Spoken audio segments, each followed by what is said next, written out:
In a world where production numbers reign supreme, one man on a mission.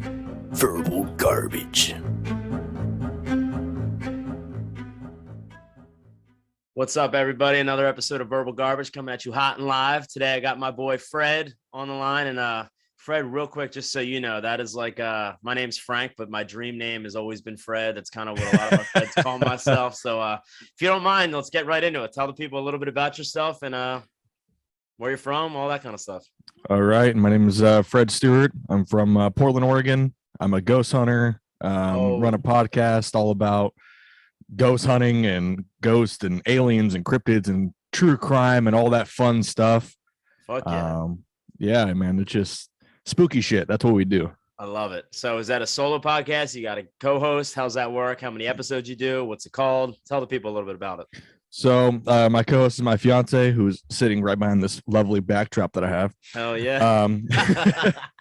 I think we have like 37 episodes out right now. It's called Haunts, Graves, and Omens. Okay.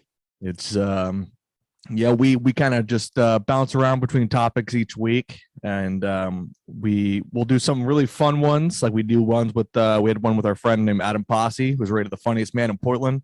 Heyo. So we did a episode with him. It was super rad, and then we'll get into do some like more serious episodes talking about like cults or true crime. Wow. But yeah, we go everywhere. So do you guys have much planning and preparation for this? Is it spur of the moment? Like, how does that work? Because I don't right now. It's something I'm trying to work on, a formulation, how to plan a podcast, but I also like going off the cuff. So I'm kind of curious about your guys' preparation, all that. Yeah, so we'll usually write a script with all of our information that we need, like the person we're covering, and I do a lot of like improv comedy throughout it. Oh, yeah. So it's just like you want to say something you think is gonna be funny, you just say it, and if it fucking sucks, we just cut it. Oh man, you gotta go. I love it. A failed joke, that shows the people you're not scared. That's like me, man. I make a lot of jokes during the days and on the show, and they don't land, and I'm like, we keep it in, we keep it organic. Yeah, I mean, we'll keep a lot of jokes that are just like they're just terrible, but like sometimes you say a joke and you like get halfway through it and you're like, you know what, this isn't funny. Yeah. So we're getting rid of that. Yeah. You guys do a lot of the editing yourselves? You have someone that helps you with that? What's that like? Yeah, we do the editing ourselves. My fiance has been doing the editing lately for like the majority of ours. It's not the glory work, but it's got to be done. Yeah, it's true. So we gotta dive right in, my man, Fred. We got to get into the ghosts, right? Because I'm one of these guys that like I believe in ghosts, but I've never had an experience or encounter. And I hear a lot of people that are very skeptical and they want to hate on it. If you don't mind, I'm in sales. I'm a salesman. I'm not telling you to pitch me on ghosts, but can you give me some stories or some interactions you've had that would kind of open my eyes and make me a little bit more? Yeah. So, yeah, I mean, what we do, like our group, we specialize in businesses and homes. Like that's like our thing. We don't charge anybody for services that we render. Because I think it'd be fucked up to charge someone for something that they can't, like they don't really understand what's happening, but they know they need our help. Are they calling you? Yeah. Okay.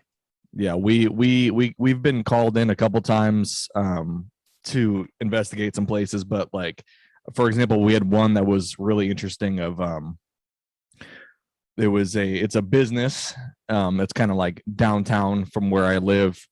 And it's a women's consignment store, right? So just clothes, like people will set up little like they'll sell their clothes out of there. It's a consignment shop. And they go, yeah, it's our basement that's haunted. And I was like, okay. So we go down into their basement and it is like borderline. You ever seen the movie Hostel? Yeah. Yeah, it was like that. Really? You get down there and you're like, did you guys have to this is evacuate the store? Like, were there people in the store when you were there? Did you guys have the whole get-ups on? Like, no, I mean, you see the movies and shit, and they sensationalize it. Like, when you're out there, are you in like the beast suit, going crazy with the toad light, or? No, for real though, I just walk in there with like a flashlight and we're like, we're about to find out what happens. Either nothing is gonna happen or something is gonna get thrown at us in the next 5 seconds. So we're gonna find out. Jeez. And we went down there, and the vibe completely shifted. Building, because I've sat in cemeteries by myself. Like, I'm not afraid of the dark. I'm not afraid of any shit like that. But there's something shifts when you walk into a space that there's something crawling around in the dark. And we had this really awesome footage of us sitting down in the basement. It's pitch black, so we can't see anything, but our infrared cameras can see everything. Damn. And my buddy is sitting next to me, and he goes, "Hey, is that thing moving by itself?" There was this cable wire that was coming down from the ceiling into the flooring. I think it must have been infused for their internet or something like that. Uh-huh. And I was like, I don't know, man, I can't see anything. I go back and watch the footage, and he literally goes, "Is that thing moving?" And the thing starts floating upward, and then it holds in place. And I go, "I don't know." And then it starts floating back down. I was like, man, what the fuck? And like you said, you can just feel that energy when you walk in. And have you ever physically seen because I don't understand the whole phenomenon, when it's ghosts, is it spirits that are doing that? Is it physical beings that are invisible with the Harry Potter invisibility cloak? I've truly never been able to understand it. I want to believe aliens, if that's something you're into, we got to get to that. I've never really had an experience, so I'm just so curious. Yeah, I mean, it's ghosts fall under 4 different characteristics for me. There's your common supernatural ghost, if you will. It's a loved one that may have passed, or just a general spirit that's reliving the same day over and over again. People say we see old Thomas in the bell tower and he's there every morning, that kind of shit. Yeah. It's like that. And then it's that's the most common one. The one that gets sensationalized a lot is the quote demonic entities. Yeah. But we classify those in 3 different forms. We have a class 1, which is fully blacked out entity known to harass people, scare people, things like that. There's class 2, which are usually disguise themselves as children, which are way less seen. And then there's class 3, which we call the man in the brimmed hat. And he's this giant dude in a brimmed hat, goes all the way around. And usually people call out the manifestation of the devil. But we've only really seen the first 2 or the first 3. We don't ever see that final one. Jeez. And yeah, I mean, it's just one of those things where it's a lot of people will be like, "Oh yeah, this is kind of BS and whatever." I've been ghost hunting for, God, how old am I? Shit, I don't know, almost, let's see, probably 13 years. Wow. And that's, at least. Is that you and your fiance, that's your job, and you guys have your own business? That's our side thing. We don't even we all have our own actual jobs and things like that. But when the time comes for us to go and investigate places, yeah, I'll literally call people and be like, "Hey, are you available this day? Are you available this day? Cool, let's hit it." I don't know. It's you guys are a band of bank robbers just rounding up the team for one last heist. How'd you get into that? Was that something because you said I think you said, I'm drawing a blank, but you said something about not being scared of the dark or anything. Yeah. Were you just never scared of anything as a kid? And you just were trying to find some kind of thrill that would maybe freak you out a little bit, or what was the origin of the ghost hunting? Because it's definitely an interesting life.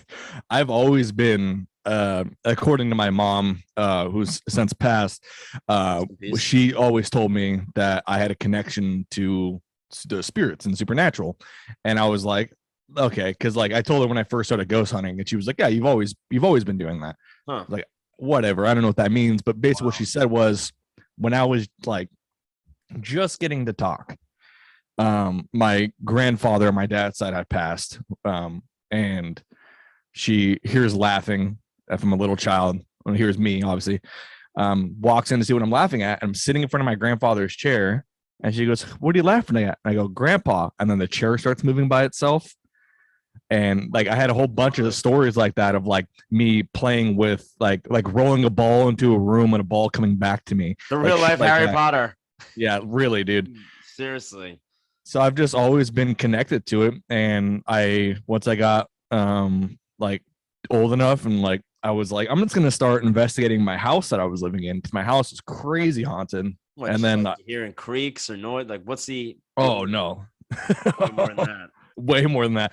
Like my best friend, like my brother, he came over for the first time. Then we were probably in 8th grade or something like that, and he goes, hey, I'm gonna go get some water out of the kitchen, and my other friend was there, and he goes, hey, by the way, Fred's house is haunted. And my best friend's like, oh, fuck you guys, very funny. We're like, no, seriously, like our house is like, my house is legit haunted, like you're like, be careful. And he's like, whatever. He walks out and then leaves for about, I don't know, 5 minutes, comes back with water, and he goes, yeah, I was trying to talk to your grandpa, it's a pretty quiet guy. And I'm like, what are you talking about? He goes, yeah, he was sitting on the fireplace out there. And I go, no, you hear that snoring that's been going on for the last couple hours? He goes, yeah. I go, that's him. So who did you just see? What the fuck? Yeah. And that's just like the tip of the iceberg when it comes to stuff in that house, man. That house is so haunted that I wrote the same house. Yeah, it's still the same house. Why the fuck? Like, move, dude. You love the ghost life. Do the ghosts have a sleeping pattern? Can you catch them, study them when they're asleep, or you got certain hours when you know they're active? If I were to walk in your house, with Chick-fil-A, and then I happen to leave some of my sandwich on the table, are they gonna come scoop that up like some seagulls, or like? I gotta know. I gotta know how these ghosts are working, dude. You're living with them all day, every day. I mean, who's better to talk to than my boy Fred? It's true. I mean, I don't know. They kind of seem to operate on a 24-hour spectrum. They don't really care. Yeah, they don't care. We've seen some crazy stuff over the years in that house, like getting my door rammed by an unseen entity, and I thought something was trying to break into the house, because I had a lock on the door, and I thought someone was trying to break into the room. So I was thinking, like, I was probably like 16, and I was like, man, I wonder if I can like go out through my window, climb in through the other window, get the shotgun, and then meet whoever's trying to break into my room, because like it was like someone like full shoulder into the door feeling. Whoa.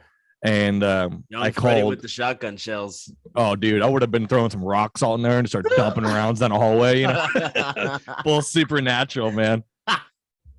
How do you if you're, you're probably a seasoned ghost hunter, you would say, right, at this point? Yeah, I guess. My boy, for the listeners only, my boy is chugging that Red Bull like there is no more Red Bull left in stock. Yeah, we got a couple extra ones on tap, on standby. Oh, yeah. Or do we need... Oh yeah. Okay, I need to grab a refill, so let me know. I'll hold the air. But I'm saying, when you're a seasoned ghost hunter like you are, if you feel like you're kind of being overwhelmed on a hunt, if you guys are outnumbered, can you kind of control them? Can you talk to them? Is there a way for you to even them out, the spirits, or how's that work? Is there damage control? Yeah, there is. We had the opportunity to investigate a very haunted bar in downtown Portland, like a year ago. The ghost of and yeah, dude, it was yeah, pretty much. Yeah. It was actually pretty much in the same area that as well, which is even I wanted to ask you if you've had it, just not political or anything, but just if you've had any run-ins with any of the crazy riots or any of the stuff that goes down. I mean, it's kind of unavoidable, right? I mean, just like, it's mainly like the homeless we run into, but like not really like, I mean, like the hell Antifa, like Proud Boys, like all those political groups. There would be like, there's a riot off of whatever, and I'm like, I was down there like yesterday, and there's like nothing happening. Did you kind of work in that area where it was all going on, or? Oh no, I work at the international airport. I keep up and away from there. I live in like I live in the area now where like all the major shootings happen. Oh, so like I don't give a fuck about riots. Like like I don't care, man. Like there's other shit happening. Yeah, I go to work and I come home. The international airport, do you get a steady schedule there, or is it always switching, or? Oh yeah, it's steady. Yeah, 40 hours plus a week. Just same shifts every day. Yep. Nice. Same every day. Oh, yeah. Mornings. 410s, man. That's the way. Oh, hell yeah. So you do 4 days a week? Yeah. That's fun. Dude, I was telling my boss, like, our Fridays are super light, and we usually get done at like 11 in the morning. And I'm like, dude, we're us kind of people are, because I don't know what countries it's in, but you've been hearing more about these places that are starting to adopt that four-day work week. And me and Fred, we're on the come up, baby. Oh yeah. American trend. So is that that ghost business you guys got? Is it an actual business that you have now where people can Google it and they can find you and call you guys if they're having issues or want you to investigate, or is it word of mouth or? It's a bit of both. I mean, we got we have a Facebook and an Instagram. So people can hit us up on there if they have any questions. If we because we try to stay within the greater Portland area. Right. Occasionally we can fly to places and investigate. That's if we can get enough people together. Sure. But if someone contacts us and they're having issues with a entity or whatever, and they have questions and they want someone to investigate, more often than not, I will go and I will find a team within their area, give them a call and say, I'm going to forward you guys this person's information. Can you please go check this out? And then they'll go and investigate it. Wow. So it's nice. You guys are kind of like, would you consider it a tight knit community? Like you're able to reach out in other states and have people help out, or is that something you've experienced in the past? Yeah, I mean, people will it's kind of weird, like within our own city people can be kind of shisty, like if you will, like they'll just like, I don't know, like, we're the ghost hunters here. It's like we're all trying to figure out the same thing, like we're all here for the same reason, common goal. Yeah, like, you know, whether I don't care if you guys are doing it for money, we're not. At least let us give you some information that we have, or give us some information, because we're just trying to figure out what happens after we pass beyond the veil, you know. That's it. Is most of these entities that you encounter, like you were talking about the categories and stuff, is it former like loved ones or relatives that have been passed, or what do you think most of it's like the most populated percentage of the stuff you've studied and looked into? Can you speak to that, or is that kind of hard to put your finger on? I would say the most common entity that we come across is someone who either had like a traumatic event in that location, or like either died in that location. That's our two biggest like entities that we find, and usually those ones can be quite excitable. They can be aggressive. I mean, they can. I've had my hair pulled. I have been like, what? Yeah, Really? I've almost been like knocked out by something. Like physically, or just like some fucking Jeet Kune Do type shit that like. It was like I had my hair pulled, and then I went back into the room where I had my hair pulled because I was pissed off, which is not something you're supposed to do. You're not supposed to. The one thing you should never do while ghost hunting, and this goes out to like everybody listening right now. If you're gonna go out and ghost hunt for the first time, and something happens to you, you know, just act like it's like a child and be like, hey, please don't do that. What you shouldn't do is go and be like, listen here, motherfucker. And you start trying to fight it, because you can't see anything. Yeah. Like it's pitch black. Bad things will happen immediately to you. And that's what happened. I was going to ask, is there like any parallels of like trying to fight a ghost to going down a bad trip on mushrooms or acid? Because I'm looking for a little parallel here for my world. And when you're saying there's nothing you can do about it, that kind of made me think of that. I'm like, just stay calm and ride the wave. Yeah, babe. Honestly, yeah, that's pretty much it, man. What do the first time ghost hunters need to go out, and do they just need a streamlight little flashlight like you're rocking with, or do they, because like I said, you see these places sensationalize and over exaggerate the ghost hunting lifestyle, and some people may think of it as a mockery. I'm totally interested and I'm curious. Like I said, I'm ignorant because I've never had an experience. So is it pretty minimal as far as the gear? Yeah, I mean, you can definitely get up and like into the crazy amount of gear. I think we have like, I don't know, 3 or 4 cases in a backpack worth of gear. I mean, we got a whole bunch of shit, but all you really need to do, I mean, all you really need in reality is a really good flashlight, a K2 EMF detector, which detects your electromagnetic field, which comes off of, it can come off of light switches. It can come off of, certain things. Anything that emits electric or energy is going to have a little bit of field, like our phones do, like things like that. But spirits can manipulate that in a different way. Basically, you need a flashlight, one of those. Phones. Probably. Seeing Freddie's old little nudes and sending them out. Yeah, that's what I keep telling people. I keep saying, yeah, it's the ghost, man. I don't know. Yeah, right. Do you leave your phones behind when you're doing that to, prevent the ghost from hacking into your systems? And no, but I have had that happen before, though. What, they're actually getting in, Like, tapping in, yeah, dude. bypassing the Face ID? Yeah, it was wild. We investigated these 2 cemeteries and that's got to be in the Lafayette. Oh, dude, it was so cool though. Yeah, but you're a freaky Fred over here, dog, living in a haunted house for however long. But tell me about that cemetery. I mean, that's got to be. I mean, it was kind of one of these things where like we wanted to go out and investigate during the summer, and one of our buddies who was on the team goes, "Oh, I used to live in this town that had a witch that was killed." And I was like, that sounds fucking rad. Let's do that. Yep. Yeah, totally. Like that sounds awesome, because the way we investigate, we're not like ghost bros. We're not fucking. Dude, that's a great name though. Honestly, you should consider Ghost Bros. Yeah. I mean, Ghost Bros led by Fred. Yeah, we're not ghost adventures. We're not like, listen here, ghost, I'll fight you. No, like when we go into a place, I am actively trying to have a conversation with the ghost, and either that or I go like, yeah, I'm like, if you want to be released from where you're at right now, we can try our best to help you do that. Like we're going in on a peaceful note saying like, we're here to help. And I was like, let's go find this witch. And if she's actually there, let's see if we can get her out. And doesn't she have a broomstick to get out though? You would think, but I guess separated from the broomstick and you could reunite. Yeah, maybe, man, I should go back there and just leave a broomstick on the ground and see what happens. It's only like a 45-minute drive. I could probably go do that today. I think that's worth it now with the price of gas being so cheap. Just go over and drop a broom off. No harm, no foul, right? Yeah. Some maintenance workers like, what the fuck are you doing? I'm like, yeah, this is a witch. I leave it here last night. Yeah. So did you end up? Because I'm curious. Like now, I'm curious. Are the ghosts? I would have thought they can free flow and move wherever they want. Are they kind of assigned to the houses by their overlord, or? It's like I said, it kind of depends.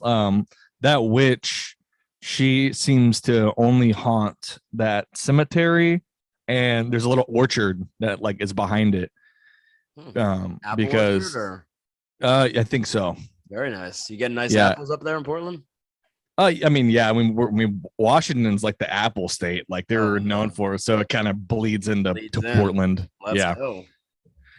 But I mean, yeah, we filmed there for a little bit on our phones, just taking videos and photos, and just kind of because our buddy was still at work, so we're like, oh well, he'll just meet us up and we'll send him all this stuff, that way he knows, kind of what it looks like. Well in pictures.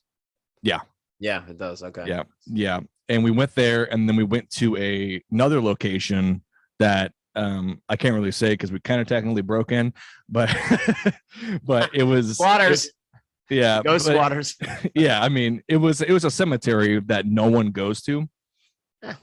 And we started walking up this trail, and I have the footage somewhere because I've been trying to find it forever. Yeah. But we're walking up this trail, and I just started getting this bad feeling, like just sick to my stomach, and I'm like, man, we shouldn't do this.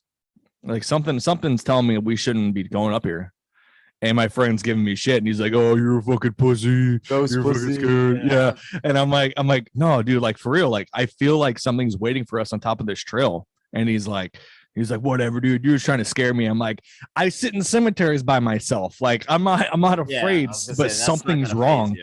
Yeah, something's wrong. Like I don't know what it is. And we start getting to the top of this trail, and we look down, and there's this fucking Ouija board in the middle of the path on the top of the trail. And he looks at me and he goes, "How did you know that was there?" And I said, "I didn't." He's like, and he goes, "I don't want to be here anymore." And I was like, "Okay, let's just do a lap around the cemetery, and we don't have to come back here." And we get halfway through, like our lap through the cemetery. What's and the point of doing the lap there? Just to make it worth your while? You already came there. Yeah. It might as well. I mean, clearly there's something pissed off running around in here. We might as well at least look around for a second. And we got about halfway through our loop, and he just grabs me and he goes, I feel like we're not the only ones here right now. And I'm like, I know, idiot. Let's go. We gotta keep saying going. that. Yeah. like we gotta go. And he, ever since that, he didn't ever go on another one with us, because immediately after that, he goes, let's go to this bar in my hometown, because we're at his hometown. Let's go to this bar. We'll get a drink, wait for our buddy to show up. And I put my phone down on the table, and we're just talking, and all of a sudden I start hearing my voice play, and my phone's blacked out. Like, it's Who not. likes to hear their own voice too? I mean, seriously. Yeah. Well, who likes to hear their own voice when it starts playing like by itself? Ugh. And the next video starts playing by itself, and the next one, the next one, the next one, the next one, and they start stacking on top of it. They start stacking on top of each other, and then all of a sudden, all the photos and videos start appearing on your screen by themselves, and then all of a sudden, what's going on here? Yep. And then it doesn't. It builds and it builds and it builds and it builds, and people are starting to notice. Waiters are coming over and watching it happen, and the next thing you know, your phone stops and it never turns back on. If there was ever a time to dine and dash, huh? Yeah, dude. Jeez, man. So before, I mean, we could, the ghost thing, I could literally, you're doing a great job of keeping me engaged and interested in it. But let's transition over to the aliens, because like I said, I don't have a 2-hour-long podcast ability yet. So just go. I mean, give me something. I mean, we talk about grays. We can talk about reptilians. We can talk are these about different breeds, or? Oh yeah. Let's go with the gray breed. Okay, so grays, you have short grays, you have tall grays. The tall grays are like the most common ones. On a long gray, are we short like a Great Dane, or are we? Yeah. That's a good question. I never really thought about that. I mean, it's got to be pretty low, because they seem like they're pretty shitty drivers. You know, with the whole Roswell incident and everything else. You know, were you thinking about storming Roswell? No, I mean, not gonna get very far. Yeah, right. Yeah. I saw the crowd that showed up. It wasn't very impressive. It was like 12 people. Yeah, like, who wants to go stand out in the middle of the desert? You're not gonna stop us, really? But are the like the short grays? Is that like the prototypical alien everybody sees with the big dome head? Yeah, like the tall grays and the short grays are pretty much the same. They're the same like general entity. The smaller grays is kind of like what they assumed to be involved in, like Roswell and Betty and Barney Hill incident, like that kind of thing. Tall grays is what people see a lot oftentimes with alien abduction stories. UFOs, and like they're just these long. So they probably have the perfect body for a UFO. They're real tall and skinny and can probably bend real easily, like Gumby, and they can just kind of morph into the seats. And how many of them can fit on one UFO? You think? If we're these tall grays got me really interested with their aerodynamics and their mobility. You know, I don't know. I mean, they got to at least be able to fit like at least 4, right? I was thinking like 10 to 16, somewhere in that neighborhood. Man. Because if we're abducting like Fred, you think fucking 4 aliens, tall grays, are going to be able to abduct me? I'm a fucking animal, dude. I'm putting up a fight. We're going to need at least 8 to 10. And you got to think someone's got to be holding the wheel. They got to have a lookout, right? I mean, this has got to be a pretty in-depth operation here. And unless they got a double tall gray ship coming in, there's one following the other. They just have you seen UFOs? Have you spotted? Like, what's your experience with the aliens? I mean, I've seen some weird stuff in the sky over the years. I mean, I feel like that's just kind of, there's a really common UFO. You say like, it's called like UAPs now. Yeah. But like, I mean, we have a really common one in the Pacific Northwest called like the blue light. And it's just this like giant blue orb. Okay. And it's like, it's almost like a natural blue color. And it can range in scale, but it's usually about the size of like a school bus. And it'll just sit in one location for X amount of time and then just disappear. And when I saw that twice as a kid, and I saw that with my entire family the first time. Jeez. So I know for a fact I wasn't just tripping, because my cousin pointed it out, because we're at the coast, and she points at it and goes, "What is that?" And it's sitting up on the side of a mountain or a side of a cliff, overlooking the ocean. Damn, and we're like, "Oh, I don't know." And then we're all looking at it, and then we're like, "Hey, let's go get some more people." So we're staring at it. Some other people look at it, and we're like, "Oh, that's even more crazy." And then we're all talking about it and look back up, and it's gone. Like it just Whoa. disappears. Sounds like a pretty No. dope backdrop though, with the cliff and Oh, dude, it was so water. cool. Yeah, was Yeah, that later dude. in like 10 o'clock at night? Really Yeah. dark Oh out, yeah. or- Yeah. Oh yeah. Yeah, dude. Yeah. I came across I don't know if you have Showtime or familiar with it, the streaming service.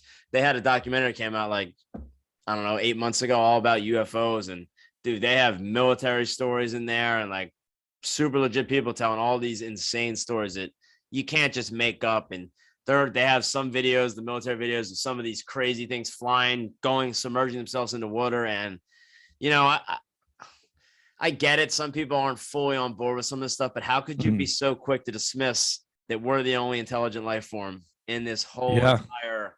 I mean, you can't even call it a galaxy because the galaxy's doing a disservice to how big it is and how small we are, right? I mean, Oh yeah. I don't I even mean, know how to like ask. This is like one of those topics where you watch stuff, you read stuff.